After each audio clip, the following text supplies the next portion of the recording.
আসসালামু আলাইকুম। তো এটা প্রবাস, অনেক কষ্ট করতে হয়। মা ছাড়া কেউ বোঝে না।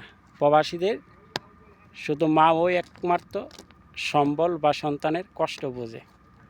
ওই যে দেখেন সব নরভূমি, শুধু পাত্তর আলি পাত্তর আর পাত্তর এখানে।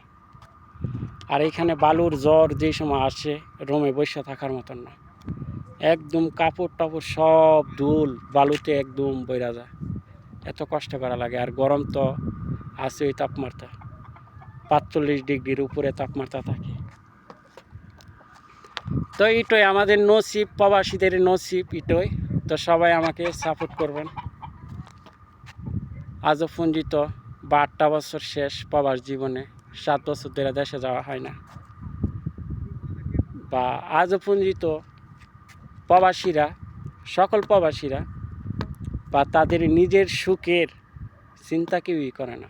সবই আসে তার ফ্যামিলিকে ভালো রাখার জন্য। সবাইয়ের নসিবত আর সুখ হয় না। তো সবাই আমাকে সাপোর্ট করবেন, আমার পাশে থাকবেন ইনশাল্লাহ দিলে।